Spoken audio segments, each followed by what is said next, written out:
Welcome to Barbara's Bulletin, the podcast that brings you the latest news and updates from around the world. We have a lot of ground to cover, so let's dive right in. Our top story today takes us to the Middle East, where the conflict between the US, Israel, and Iran continues to escalate. In Iraq, drones have struck airports and oil facilities, with the US-led troops shooting down several over the Kurdish city of Erbil after a warning of possible attacks on hotels. The attacks have been blamed on Iran, and they come as Iraqi authorities try to navigate the complex web of alliances and rivalries in the region. The situation is particularly sensitive in Iraq's autonomous Kurdistan region, which hosts U.S. troops and has been a main target of attacks. Hotels in the area have been warned of potential targeting by Iranian-backed fighters, and oil production at an oil field operated by a U.S. firm has been halted following an attack. The conflict has also drawn in Iranian Kurdish rebel groups, who are based in Iraq's Kurdistan region and have been struck repeatedly by Iran since the start of the war. Tehran has threatened to target all facilities in the region if Kurdish Iranian militants are allowed to enter Iran. As the situation continues to unfold, it's clear that the conflict is having far-reaching consequences for the people and countries involved. We'll be keeping a close eye on developments and bringing you updates as more information becomes available. We'll be right back with more of today's top news on Barbara's Bulletin. Welcome back to Barbara's Bulletin. Today we're focusing on a significant development in the world of diplomacy and religion. Pope Leo XIV has appointed a new ambassador to the United States, Italian Archbishop Gabriele Caccia. This move comes at a time when the Vatican is navigating complex relationships with nations around the globe, including the U.S. Archbishop Caccia brings a wealth of experience to his new role, having served as the Vatican's envoy to the Philippines during former President Rodrigo Duterte's term, and later as the Vatican's ambassador to the United Nations. His appointment is seen as a strategic move by Pope Leo XIV, who has been vocal about his disagreements with certain policies of the Trump administration, including the immigration crackdown and the use of military power.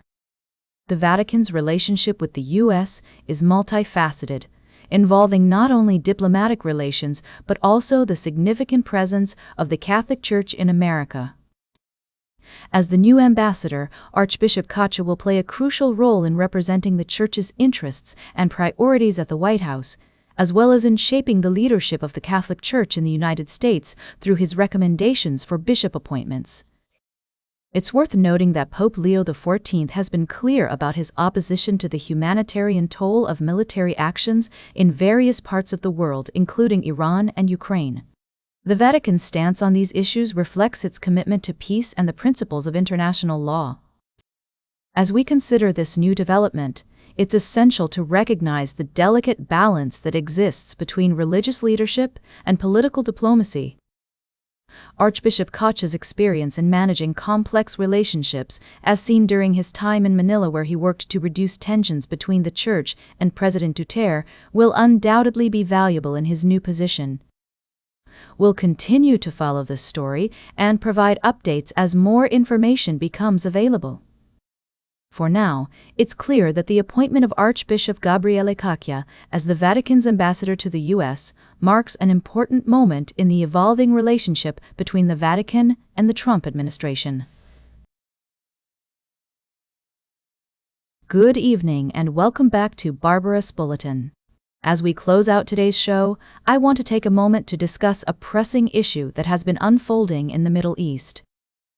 The ongoing conflict between Israel, Iran, and the U.S. has resulted in devastating consequences, not only for the people living in the region, but also for the rich cultural heritage of these countries. Reports have emerged that several UNESCO World Heritage sites have been damaged or destroyed in the recent missile strikes. In Tel Aviv, 2 buildings that are part of the White City, a complex of 4,000 Bauhaus-style buildings, were damaged by an Iranian missile strike. The White City is a unique architectural ensemble that was designated a World Heritage Site in 2003, and its destruction is a significant loss for the cultural heritage of Israel. Similarly, in Iran, the Golestan Palace, a 16th-century palace that was named a World Heritage Site by UNESCO in 2013, was damaged by U.S.-Israeli airstrikes. The palace has been classified as a national monument by Iran since 1930 and is an important part of the country's cultural identity. It's heartbreaking to see these cultural treasures being destroyed, especially when we consider the significance they hold for the people of Israel and Iran. These sites are not just buildings or monuments, they represent the history, culture, and identity of a nation. As the conflict continues to escalate, it's essential that we remember the importance of preserving our cultural heritage, even in the face of war and violence. We must condemn the destruction of these sites and work towards finding a peaceful resolution to the conflict. The damage to these UNESCO World Heritage Sites is a stark reminder of the human cost of war and the importance of protecting our cultural heritage for future generations. As we move forward, it's crucial that we prioritize diplomacy and work towards finding a peaceful solution to the conflict. That's all for today's Barbara's Bulletin. Remember to like, share, and subscribe, and until next time, stay engaged.